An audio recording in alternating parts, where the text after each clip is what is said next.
жаңағы мынау адамда арман деген толассыз ғой, қаншама мақсат мұраттарымыз бар.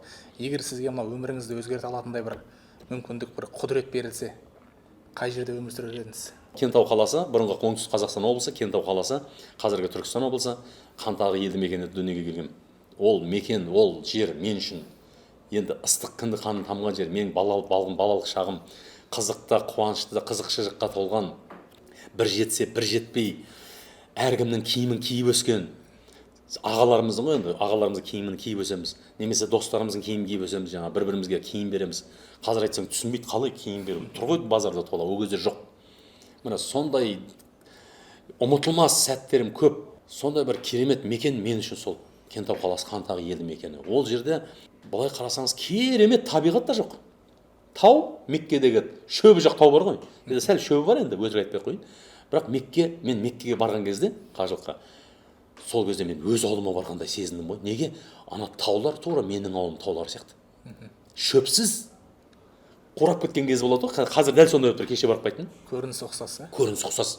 Таулардың қыраттары, анау тастары, енді анау құмдауыт шамалы шөлейттеу жерлері тура менің бір туып өскен жерім сияқты. Мен жатырқаған жоқпын Меккеге барған кезде. Мен Меккеге барған кезде мен ауылыма барып келгендей болдым ба тура. Сондай әсер алдым. Енді Мәдина құмдауыттау екен. Мәдина сәл басқалау екен де, ол енді жаңағы шынымен де араб еліне, пайғамбарымыздың жүрген жеріне барғандай әсер алдым. Меккеде әсер алмадым ондай. Өйткені мен ол жердегі әсерім ауылда жүргендей әсер алдым да. Табиғат ұқсайды екен. Айтпасам, не деген табиғаттар бар ғой бізде, мынау Өскемен, Семей, Көкшетау, Қостанай, Алматы, мысалы, жер жаннаты Жетісу дейді. Не деген керемет табиғаттар. Біздің Шымкенттің өзі табиғат қандай керемет. Мысалы, таулы аймақтың бәрі. Сол себептен бәрібір туған жеріне, туған еліне жетпейді. Мысалы, Аралдан, Ақтау, Атырау, Ақтөбеден, енді Ақтөбе көкшілдеу ғой. Мынау құмтауыт жерлерден келген кісілер 3-4 күн жатқаннан кейін құмын сағынады өзі. Біз айтамыз да таза ауада, мына көл, өзен, жатсайын да жерде апталап құмым сағынып отырмын дейді. Міне, қазақ деген сол. Не дейді қазақта сол үшін айтады, ит тойған жеріне, батыр туған еліне деген сол.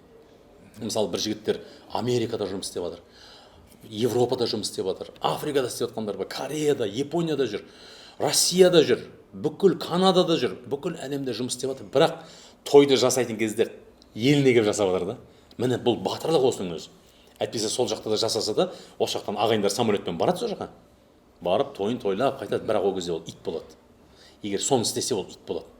Ал енді өз еліне, өзінің туған өлкесіне келіп, осы қазақ еліне келіп, қай қала болсын мейлі, өзің қалаған бір қалаңа келіп жаса, ол ерлік. Ол сенің елге, жерге деген бір сағынышың, құрметің, махаббатың. Тапқанымда ағайын, досым, туысқаным, көршім жесінші. Не деген? Бұл Европа, Америкада, әлемде жоқ бұл нәрсе. Мысалы, бір адам неде істеп жатыр ма? Жұмыс Японияда 3-4 жыл болды ма? Бұл тойын туған күн Японияда істей салады ол. Ол американец болса. Мысалы, ресейлік болса, барады да ол Турцияда тойлай салады. А біздің қазақ олай істей алмайды. Біздің қазақта бүкіл әлемде жоқ осы қасиет, осы елге, туған жерге деген махаббат.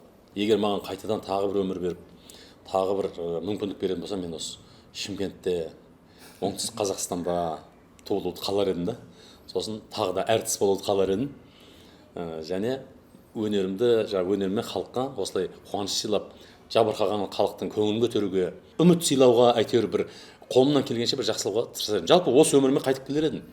Мен өйткені ойламаймын, адам қайтып өмірге басқаша келсе, ол басқаша істер едім. Ол істей алмайды олай. Олай істей алмайды. Өйткені адамның жаңағы Алла тағаланың берген өзінің әркімнің миссиясы бар, соны орындайды, болды. Мысалы, бір кісі айтып еді өткенде, адам 3 рет өмірге келеді екен деп. Сол кезде мен түсінбеймін, қалай десем, бір рет жануар болып келеді екен, айуан болып келеді екен да. Сосын екінші өмір келген кезде ол сол айуанның мінезімен келіп айуандық жасайды екен дейді да. Сол кейбір ішіп мас болып, немесе мас болмай-ақ, ішіп жемей-ақ жұрттарға зәбір беруші, демек ол жыртқыш болған деп қояды. Сосын десем, одан кейін жаңағы көміледі, ол өсімдік болып шығады екен дейді. Былай қарап отырсаңыз, бұл енді діннен хабар жоқ адамның әңгімесі ғой. Негізі адам жалпы рухы бір-ақ рет дүниеге келеді, бірақ ол 6 рет миграция жасайды ғой. Мысалы, рухтар әлемінде ол пайда болады. Алланың қалауымен ол жатыр әлеміне келеді, ол екінші әлем. Жатыр әлемінде мысалы 9 ай 10 күн жатады. Ол бір әлем, мысалы, ол да бір өмір. Одан туылып шығасың ба, әлде сол күйі қалып кетесің ба сол жақта? жанның кеудеңнен шығып кетеді. Сосын мынау фәни жалған әлем, үшінші әлем, сосын қабір әлем, төртінші әлем, бесінші барзақ әлем, алтыншы я жәннат я тозақ, тозақтан Алла сақтасын. Солай десем мен түсінемін да. Ал бірақ енді ол өліп қайттан былай келіп айуан болып қайттан адам болып одан өсімдік болып шығады деген оған сенбеймін. Былай жаңа сіздің сұрағыңызға жауап, мен келсем мен дәл осылай осын қайталар едім. Мысалы да енді әрине күнәларың есіңе түскен кезде ол күнәларды жасамас едің, олай болмас еді, ол сөздерді айтпас едің. Өкініш көп әрине, өкініш көп. Бірақ енді өкініш көп екен деп мені қайтадан Алла тағалаға бар, Алла мені қайтадан жарат деп айта алмаймын ғой. Әрине. Бірақ өкініш көп. Өкініш көп. Ғалымжан аға, сізді танымал асаба ретінде де танимыз. Жалпы мынау тойдағы тоқырау кезеңі карантин сіз үшін қиынға соқпады ма, әлде қандай да бір табыс көзі бар ма? Табыс көз бар. Аллаға шүкір. Біз мынау YouTube канал, Instagram каналды жүргізіп жатқанымыз сол халықтың әуелі Алла ғой. Содан кейін мынау халықтың, елдің арқасында біз табыс тауып жатырмыз, көрермендердің арқасында. Енді бұның қыр-сырын айтып, қазір жіктеп жатпаймын, бұны бәрі біледі, қалай табыс тауып жатқанымызды. Мына карантинге келетін болсақ, карантин мен үшін бір рухани үзіліс болды. Жалпы мынау бұл той жалпы адамды құртады екен негізі. Той емес, тойға үнемі қызмет жасай беру адамды тоқырауға, нағыз тоқырау сол екен. Карантин емес екен, пандемия емес екен. Нағыз тоқырау адамды күнделікті сен бір ақшаға біреудің қолынан алуға былай қарағанда қайыршы сияқтысың ғой. Күнде біреу бірдеңе бере ма деп тойханаларға жалтақтау деген бұл сорлылық негізі. Бұл мүсәпірлік, бейшаралық бұл. Біз соған, мысалы мен той басқарма 20 жылдан асып кетті. Сол 20 жылда мен әркімнің, мен Аллаға емес, мен адамдардың қолына қарап өмір сүрген екенмін. Біреуге дәмелі сияқты. Біреуге бір тәуелді, біреуден дәмелі. Негіз біз Аллаға тәуелді болуымыз керек, Алладан дәмелі болуымыз керек. Осы карантин маған соны үйретті. Соған көзімді жеткізді. Мен айтады ғой, бір жақсылықтың бір жамандығы бар, немесе бір жамандықтың артынан жақсылық келеді дейді. Сол сияқты мына дұрыс, мен енді айтпаймын, мынау жақсы болды, адамдар қырылғаны дұрыс болды деп айтпаймын. Әрине өкінішті. Бірақ біз осы арқылы бір-біріміздің қадірімізді сәл де болса көрдіңіз ба? Толық емес, сәл де болса біле бастадық. Нанның қадірін, дәмнің қадірін, киімнің қадірін, ағайын, туған туыс, ата-ананың қадірін, көршінің қадірін біле бастадық. Кеше мына мысалы мен бірінші қабатта тұрам, 3 көрші. Дәл сол сияқты бізде 5 қабат бар. Келесі үйде көп, бүкіл Қазақстанда бірімен бірі амандаспайтын көршілер бар. Тықыр еткен есін дауыс шықса, ана тесіктен қарай деген. Былай қарап тұрған, кім шықты деп. Ана шығып кетсін. Ол айтпаса ештеңе істеген жоқ. Амандаспау үшін ананың шығып кетуін немесе үйіне кіріп кетуін күтіп тұр ғой. Амандаспау үшін. Сәлем түзелсе, әлем түзеледі деді пайғамбарымыз саллаллаху алейхи вассалам. Сәлемді таратыңдар Алланың деді.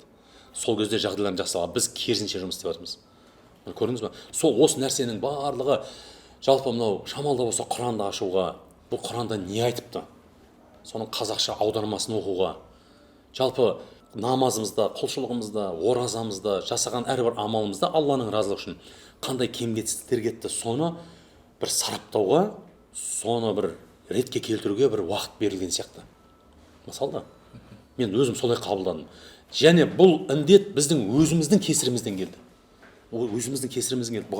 Бұған Алла да кінәлі емес, бұған адам да кінәлі емес, бұған Қытайда, Европада, Америкада кінәлі емес. Әркімнен іздедік қой кінәні. Анау істе дұрыс. Бұл адамның қолынан жасалған, жалпы адамды қырып жою мақсатында жасалған, бұны бәрі біледі.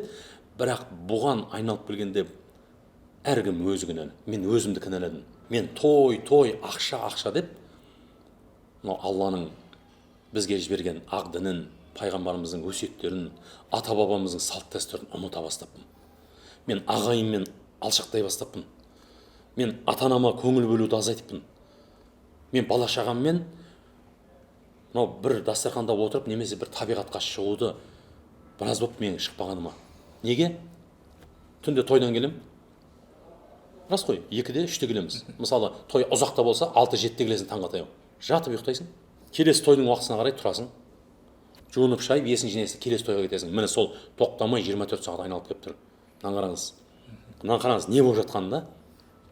Ал мынау нағыз керемет шақтар, балаңның кішкентай өсіп келе жатқаны, мысалы да тілі шығып келе жатқаны, оның саған әке дегені, анашым дегені, жалпы ата, әже, апа дегеннің өзі, ол бақыт екен ғой. Ал ертең ол төле шығып сөйлеп кетсе, өсіп кетсе, сен сол бақытты көре алмай қаласың да. Алланың берген саған сондай керемет нығметтерін сезбей өтіп бара жатыр екенбіз ғой өмірден. Қазаққа ашаршылық келді. Иә?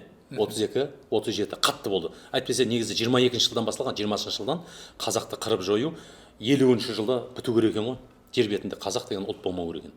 Мен ана 9 майды тойлап жатқандарға айтам, сендер 9 майды тойламаңдар, 22 июньді тойлаңдар деймін. Неге дейді? Ол фашистік Германия. Фашистік Германия келмегенде қазақ 50-ші жылы жоқ болар еді жер бетінен. Неге? Өйткені коммунистік партияның, мынау империяның, атеист, құдайсыз, имансыздардың осы түркі әлемінің діңгегі болған, қара шаңырағы болған қазақ елін түп тамырымен жойса, бүкіл түркі әлемі өзінен өзі шашып, бірімен бірі араласпай кететін олар білді деймін да. Өйткені бар ғой қазақта қара шаңырақ. Қара шаңырақ болмаса, біз адасып қаламыз. Біз қара шаңырақ болмаса бірікпейміз. Біз басымыз қосылмайды қара шаңырақ болмаса. Сол сияқты түркі әлемінің басы қосылмас үшін қазақты қыру болады. Өйткені ашаршылықта қазаққа келді, репрессияда, геноцидте, кеше соғысқа алдыңғы шепке жіберіп жатқан көбісі қазақтар мысалы. Сонда мен айтамын, рахмет айтыңдар немістерге. Әуелі Аллаға рахмет айтыңдар, сосын немістерге рахмет айтуымыз керек. Бізді қырып, жойып, мынау 38-39 жылдары болып қалдық ау қазақты, әжептәуір қырылып, 4-5 миллион қырылған кезде, енді бір 45-50 жылдары қазақ деген халық болмайды жер бетінде. Мына жерді Қытай мен Ресей екіге бөліп алады. Болды. Жоқ қазақ елі деген кезде 41-45-те соғыс басталып кетіп, біз аман қалдық қой. Бұл Алланың қалауы да. Бізді аман алып қалу үшін осы соғысты бәлкім Алла өзі бізге жіберді жер бетіне бәлкім.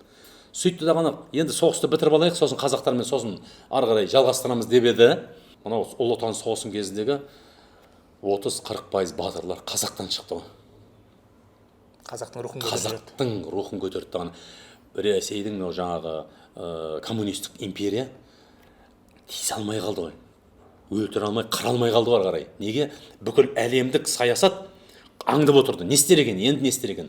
Бұлар өзін құтқарған қазақтарды, кешегі Бауыржан, кешегі Талғат Бигелдин, кешегі Рахымжан Қошқарбаев, Әлия, жаңағы Мәншүк, біздің бүкіл жаңағы біздің Сағадат Нұрмағамбетов, батырларымыз осы Ресейдің жері үшін, империяны сақтап қалу үшін соғысқан, осыларды қайтадан қырар ма екен, бұлар хайуандығын жалғастыра ма, жоқ тоқтата ма деп, амал жоқ, тоқтатты ғой, амал жоқ. Сол үшін мен 22-сін тойлағым келеді июньнің. Шынымен 9 майды мен тойлағым келмейді 9 майды. Өйткені ол жеңіс біздің жеңіс емес. Ол бөтен біреудің жеңісі. Біз бөтен біреу үшін қырылдық. Ал енді жаңағы сұрағыңыз, біздің мынау келген ашаршылық, репрессия айналып келгенде өзімізден болған нәрсе ғой. Тура мынау осы қазіргі қадірі болмай кеткен ғой. Абай жолын оқысаңыз, анау бөжейдің асы, Құнанбайдың асы деген астар болған Мұхтар Әуезов әдемі келтірген, қазақтың ысырабын көрсеткен. Не деген ысырап? Малы бар, мыңғырған малы барлар 1000 жылқысын атап жібереді екен. Сосын оның қасында жаңағы жағдай орталар 500 жылқы атайды екен. Жағдай төмендер 200 жылқысын атап жібереді екен. Өзінің қолында барын. Ал енді қолында жалғыз мініп жүрген атынан басқа ештеңесі жоқтар ше. Ана мыңғырған байдан барып кредит алады екен. 200 жылқы берші, ас берейін деп. Көрдіңіз бе? Қазір болды ма кеше? Кредит алып той жасады қазақ. Ал сол кредиттің кесірінен қанша семья ажырасып кетті. Неге? Ай сайын ана келін бәле болып көрінеді көзіне. Көзіне бөжек болып, бір шайтан болып, жалмауыз келген бір болып көрінеді. Әдемі келін ана күнгі жалмауыз болып көрінеді. Неге? Кредитті төлей алмай жатыр. Осы қателіктердің кесірінен ашаршылық болды бізде. Алла тағала Құранда айтады, бәрін мен жасаймын, адамдар бір-бірінен көреді. Рас па? Міне, біз кімнен көрдік? Біз жаңағы Голощекиннен көрдік, Сталиннен көрдік, Лениннен көрдік, одан кейінгі патшалардан көрдік. Жоқ, ол біздің өзімізден болды. Дінді, Алланың жолын ұмытып, біз тек жаңағы шашып, төгіп, аста төк ысыраптарға жол бердік та ғана біз сол нығметтерден айырылып қалдық. Содан кейін ата-бабамыз қайтадан жылады. Мынау Аллаға тәубе етті, Алла тәубесін қабыл еткенін біз қазір көріп жатырмыз. Ал енді біз ұрпаққа не қалдырып жатырмыз? Міне өкінішті осы жерде.